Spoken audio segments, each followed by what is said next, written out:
Hey guys, I ain't been on in a while, and you know, I could easily go on and through this crisis we're going through with this virus.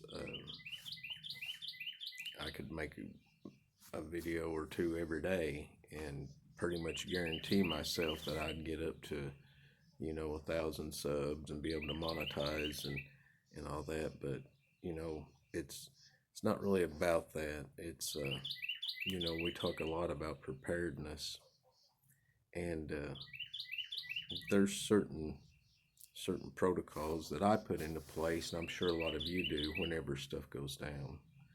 And one of those things that I do usually is I'll go dark for a little bit, and during that time, I will sure up some security things around home and things to take care of the household and stuff, and I'll be gathering intel during that time. And I'm sure a lot of you guys do similar stuff.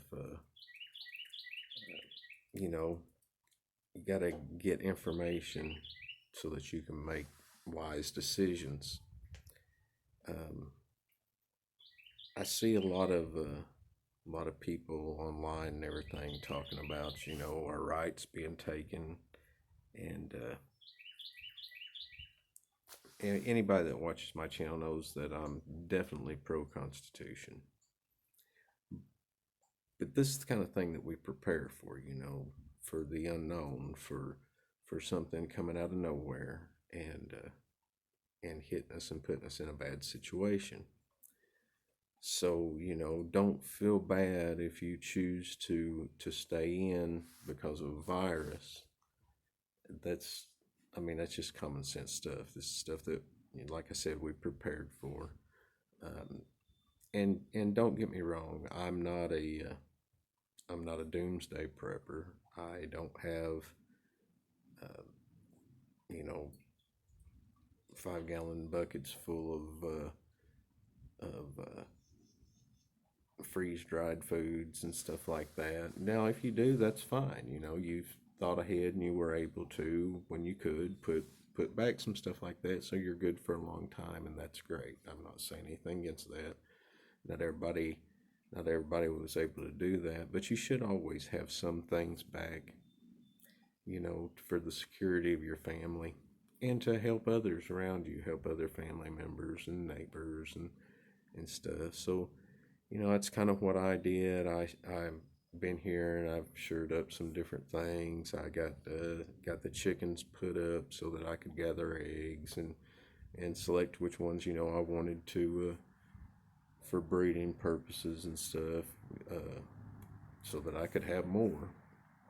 Um, I've reached out to community members, here and trying to make sure that they have things. There's widows and stuff in the area that you have to look after people, and I keep check on people in my area and make sure they're fine. And if I've got something that I can help them out with through this, then I'll do everything I can. You know, my heart goes out to any of you that are in a urban setting through this. When in more of a rural area, we've got it a little better. We've got access to be able to keep things around that some of you may not have, with the chickens, or if we've got a couple rabbits. I keep scrap lumber laying around and different parts and pieces that I can use what I've got if I need to without having to run to the the hardware store and get things. And that's a resilience that everybody should try to have, is to be able to. It might not come out perfect, but you piece together what you can with what you got. I'm sorry if this is shaky. I never did get around to getting a decent tripod. But yeah, I'm hanging in here, and you know kind of waiting this thing out. there's a we got to think there's the real possibility that things could get bad. I mean, it's already bad. You know, there's people that are dying from this. There's it's affecting families. Um, you know, we just got to try and make it through. A lot of the bad, I think, will come after with the economy and stuff. There's so many people out of work. You know, I was basically between jobs when all this went down, so I haven't been able to really job hunt. And if I was, there's not anybody hiring. You know, everybody's got laid off, so it's a bad situation for sure for everybody. And you know, we just have to try to make do with what we got the best we can, and you know, hope that they've got some sort of, you know, they've got big brains working on this sort of stuff. I don't see how they're planning on getting everything back going and getting the economy back going, because you know the people just aren't going to have the money, and you know, money people spending is what drives our economy. And you know, we could possibly see ourselves going into a Great Depression type scenario.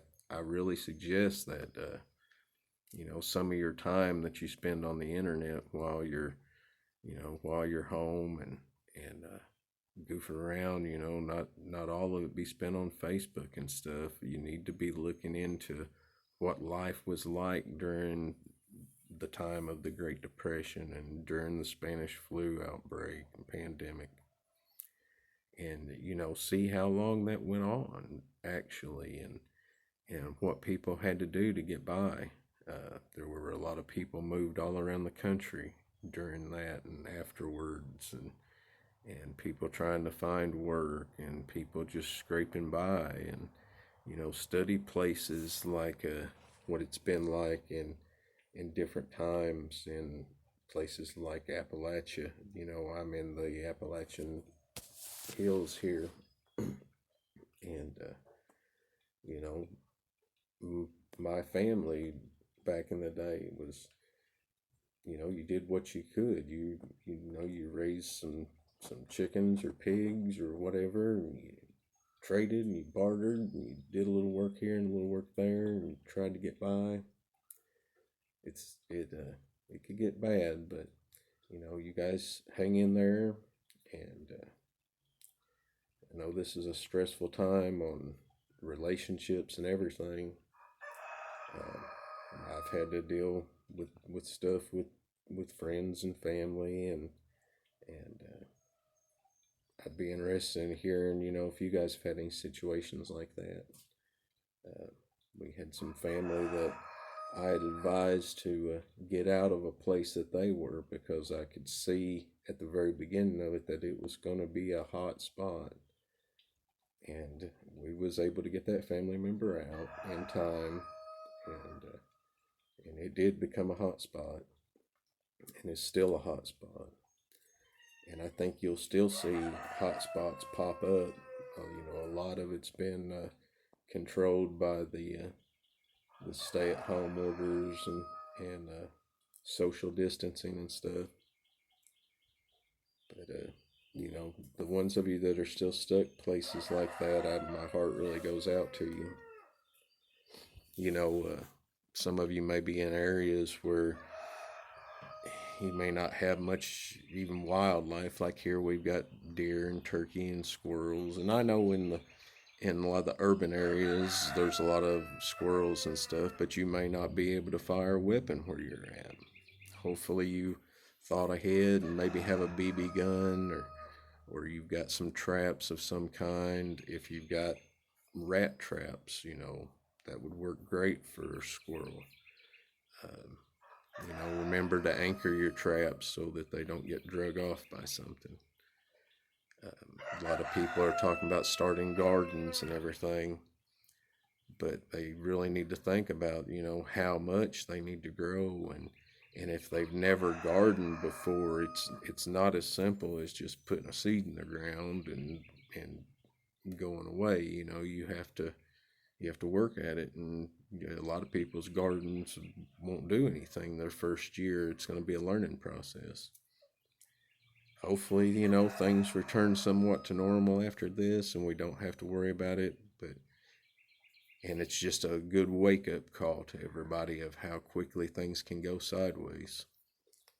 But anyways, I'm gonna try and get back now that I've kind of got everything set up and got into a routine to where I can get back on and we can discuss some stuff, and I can see more how you guys are doing. Just, you know, I got a lot of people that are starting to leave comments and talk back and forth in the comments, and that's good. And let's uplift each other and share ideas and see if we can just all get through this together. So remember, guys, until next time, keep your head on a swivel. Practice whatever you want to be good at. Question everything.